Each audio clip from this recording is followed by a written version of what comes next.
रुपाली तुमचं मनापासून स्वागत करते आपल्या एका नवीन व्हिडिओमध्ये. तर भरपूर दिवस झाले आपली व्हिडिओ येत नाही आहेत, कारण का त्यांची थोडीशी तब्येत म्हणजे बरी नव्हती. अजून काय व्यवस्थित थोडी काय तब्येत नाही आहे बरी.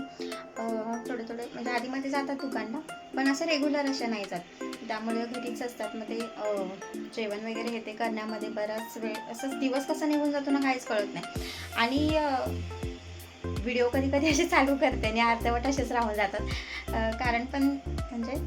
कारण पण तेच आहे, कारण का रेग्युलर म्हणजे व्हिडिओमध्ये असं मला असं मनापासून वाटतं की तुम्ही माझे व्हिडिओ जेव्हा बघता की म्हणजे 4-5 मिनटं तुम्ही तुमच्या महत्त्वाच्या वेळेतून काढून मला तो वेळ देता, मग त्याच्यामध्ये तुम्हाला काहीतरी माझ्याकडनं शिकण्यासारखं असं काहीतरी भेटावं म्हणून माझे ह्या विचारानेच आहेत ना माझे व्हिडिओ रेग्युलर येत नाही आहेत. कारण का काय रोज रोज तेच दाखवायचा असा प्रश्न पडतो. म्हणून तर म्हटलं आता बरेच दिवस झालं तुमच्यासोबत मी काही व्हिडिओ शेअर केलेलेच नाही आहेत. तर आता आज आहे शुक्रवार बघा, आणि मी आता मगाशी जाऊन चिकन घेऊन आले. तर चिकन मी असं थोडंसं धुवून वगैरे इथे मी चिकन चांगलं धुवून घेतलं. त्याच्यामध्ये टाकले दही, धना जिरा पावडर टाकले, तिखट नाही टाकलेलं, आणि गरम मसाला टाकला आहे, आणि आलं लसूण पेस्ट मी असं मिक्सरला तर बारीक करून टाकणार आहे. तर ह्याचं अजून काय माझं फिक्स ठरलेलं नाही आहे काय बनवायचं आहे म्हणून. मग जे काय बनवेल मी तुमच्याशी शेअर करेन रेसिपी. तर इथे बघा मी कोंबडीचे पाय घेऊन आले. तर याचं सूप खूप छान लागतं, हे पण मला तुमच्याशी शेअर करायचं आहे. तर गरम पाण्यामध्ये मी हे भिजत ठेवलं, आणि गरम पाण्यामध्ये जेवढे भिजतील ना तेवढे आपल्याला स्वच्छ करायला बरे पडतात, म्हणजे व्यवस्थित स्वच्छ होतात ते. तर याचं सूप बनवायचं मला मी तुमच्याशी रेसिपी शेअर करणार. तर आता मस्त जेवण करून घेते. दुपारी 2 वाजल्यात. तर इथे मी घेतले काकडी चिरून घेतली, ते भुर्जी बनवले, आणि ते अंडा राईस त्यांना टिफिनसाठी बनवलेला. जर याची रेसिपी तुम्हाला हवी असेल तर मला कमेंट करा प्लीज. आणि आता घेते मस्त चपाती, भुर्जी, आणि मितू पण आहे. आम्ही आता दोघं पण जेवण करून घेतो. चला तर मग या जेवायला.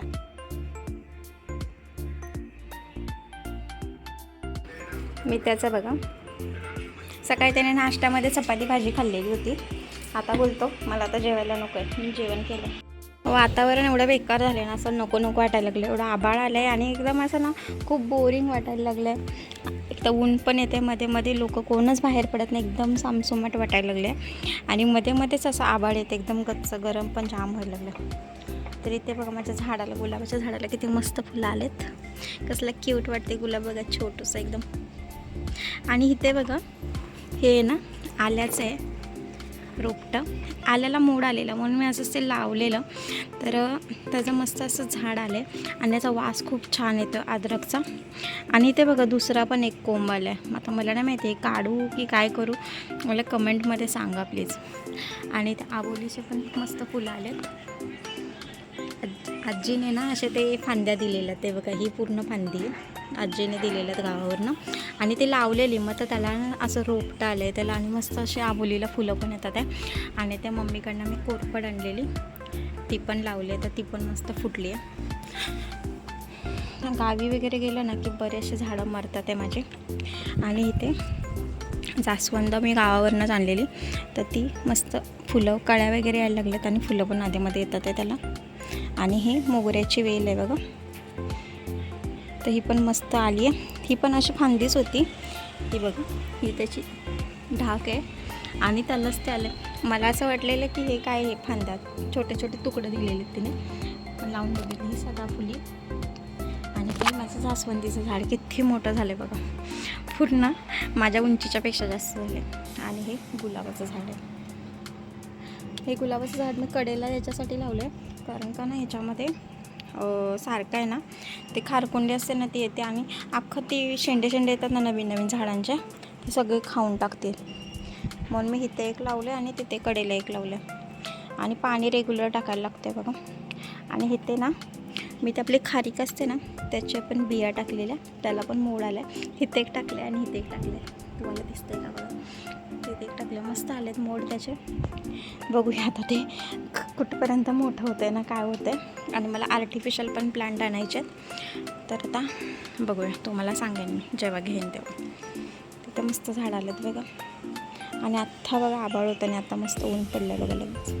एवढं गरम होतं आहे ना, भयानक होतं आहे. यावर्षी असं वाटतं गरमी जास्तच आहे. तर आता जेवण करून घेते, ह्याला जेवायला नको आहे, झोपलं. आता 2:45 वाजले बघा. आधीमध्ये वेळ भेटला ना तर हे मी पुस्तक वाचते बघा. खूप छान आहे पुस्तक आहे. माइंड असा रिलीफ होण्यासाठी ना हे पुस्तक वाचते. आणि हे मेथीचा अभ्यास, त्याचा अभ्यास पण घ्यायचा आहे मला आता थोड्या वेळाने.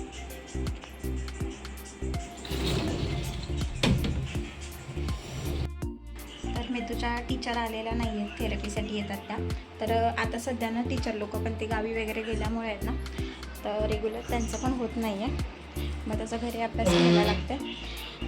मग आता जेवण वगैरे करेन आणि त्याचा अभ्यास घेईन. परत संध्याकाळच्या जेवणाला बरं पडतं आहे. मग जेवणाला एकदा चालू केलं ना की मग बाकीचा अभ्यास वगैरे घेता येत नाही. मग आपलं ते जेवणाचंच एकदा लक्ष लागलं ना की तेच आपण करत बसतो. मग हा पण कुठेतरी गायब झाला की मग माझ्या हातात लवकर घावत नाही. आता तो बसला आहे, मी त्याला जबरदस्ती मोबाईल घेऊन ठेवला आहे. कारण का मग माझं जेवण वगैरे झालं की मग मी त्याचा अभ्यास घेईन. नाहीतर तो आता मम्मी वगैरे जवळ असल्यामुळे तो इकडं तिकडं असंच फिरत राहतो. म्हणजे एकदा त्याला चान्स भेटला ना बाहेर जायचा की तर तो बाहेरच जातो. आता ते संध्याकाळी थेरपीला टीचर येतात. मग ते जे वेळेस यायचे आहेत ना त्याच्या अगोदरपासूनच माझी तयारी चालू असते की ह्याला या टायमात आता घरी बसवायचं. आता त्या टीचरांना संध्याकाळी थोडा उशीर होतो. मग त्यामुळे त्याला खेळायला पण नाही भेटत. मग तोच गोंधळ होते. कारण का त्या 5-5:30 वाजता आल्या की नेमकं त्याला खेळायचा वेळ असतो. आणि त्याला जबरदस्ती मग मी त्याला अडकवून ठेवते. एक तर झोपवते, नाही तर मग काहीतरी मग टी व्ही वगैरे लावून दिले ना की मग थांबतो थोडा वेळ तो. एकदा घरातनं बाहेर गेला की हा लवकर काही घरात येत नाही. आज फ्रायडे पण आहे, पप्पा पण घरी असते.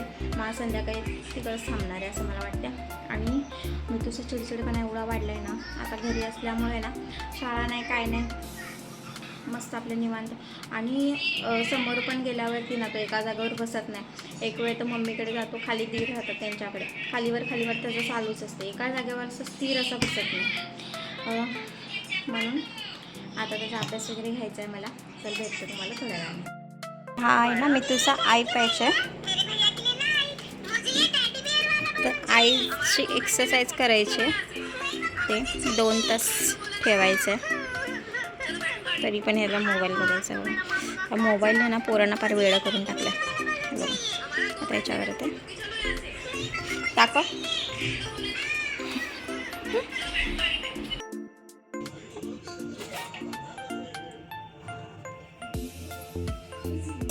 तर हे कोंबडीचे पाय आहेत ना मी 15 ते 20 मिनिटं ना पाण्यामध्ये चांगलं भिजत घातलेले.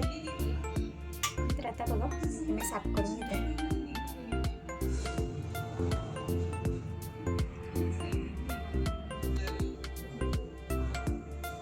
हे बघा इझिली एकदम.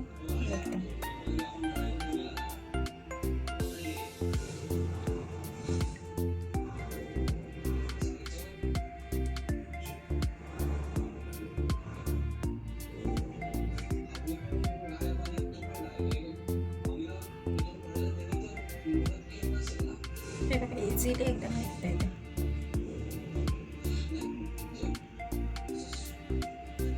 जसं आपण बकऱ्याच्या पायाचं सूप बनवतो ना तसं हे कोंबडीच्या पायाचं सूप पण खूप छान लागतं. आणि पहिल्यात ना आम्ही जेव्हा सायनला राहत होतो ना तेव्हा म्हणजे तिकडे ना हे जे आपले कोंबडीचे पाय आहेत ना त्यांना मस्त ऑइल फ्राय करून मिळायचे. आणि त्याच्यासोबत ग्रीन चटणी असायची. म्हणजे एक साऊथ इंडियन आजी होत्या तर त्या ते करायच्या.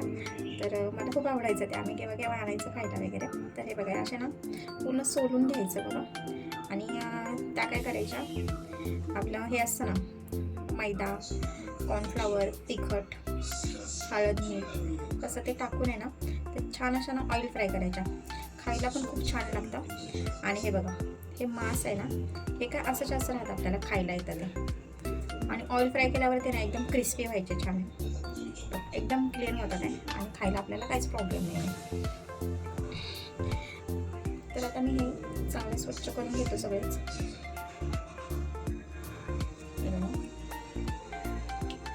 तर आपण भेटूया थोड्या वेळानंतर.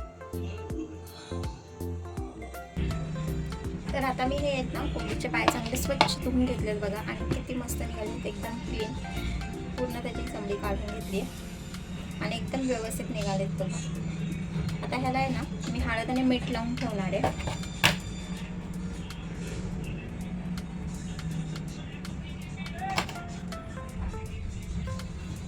ह्याचा आपल्याला सूप बनवायचं आहे. मग ह्याला मी हळद मीठ लावून फ्रीजमध्ये ठेवून देणार आहे. तर हे आता मी फ्रीजमध्ये ठेवून देणार आहे 1 ते 2 तासासाठी, कारण काही मला संध्याकाळीच करायचं आहे, आता काही करायचं नाही. आणि आपल्याला जरी लगेच करायचं असलं तरी आपण करू शकतो. हळद मीठ लावल्यावरती काय मॅरिनेट होईल थोडा वेळ म्हणून. कोंबडीच्या पायांचं सूप बनवायचं आहे. ते मी घेतले आलं, लसूण, मिरची, कोथिंबीर आणि थोडंसं किसलेलं खोबरं घेतलं. आपलं सुकं खोबरंच किसून मी मिक्सरला बारीक करून ठेवते ते घेतलं. आता हे चांगलं मिक्सरला बारीक करून घेऊया. तर इथे मी कुकर गरम करायला ठेवलं. याच्यामध्ये टाकते थोडंसं तेल. आता याच्यामध्ये आपल्याला टाकायचे थोडेसे गरम मसाले. तर इथे बघा मी घेतले 2 लवंग, 2 काळी मिऱ्या आणि छोटासा दालचिनीचा तुकडा. आणि आपण आता हे वाटण टाकून घेऊया. तर आता बघा हे वाटण टाकून घेतलं. एकदम थोड्याशा तेलामध्ये भाजून घ्यायचे, जास्त तेल नाही वापरायचं. आणि हे जे पाय आहेत ना आपण स्वच्छ धुवून ठेवलेले त्या त्याच्यामध्ये टाकले.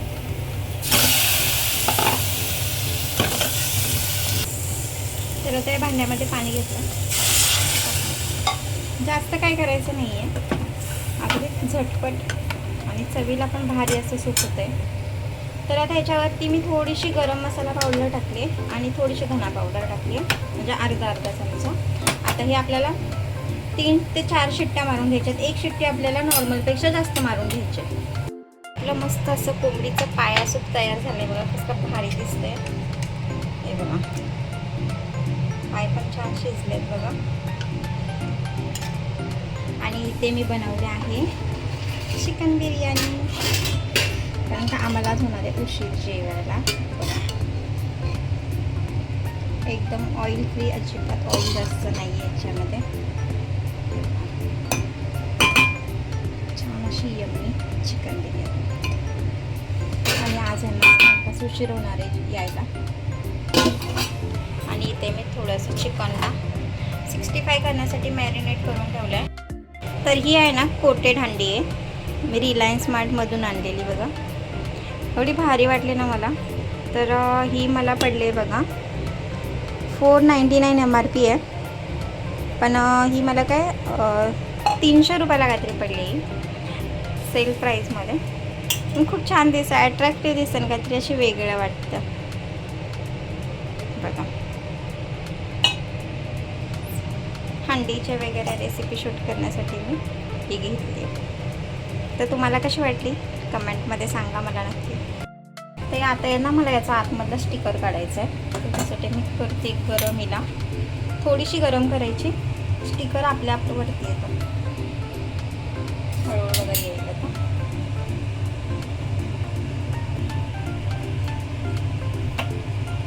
तर आता ही हंडी मी गरम करून घेते. आता याचा अलगद स्टिकर निघून जाईल. तर ही हंडी आता मस्त क्लीन झाली बघा, अजिबात रॅशेस वगैरे आलेले नाही आहेत. काय बोलतोस, काय दाखवू? एक्सप्रेशन बघा आमच्या मित्राच्या. मित्राला बिर्याणी खूप आवडते. काय रे, बघ बघ बघ बघ बघ बघ.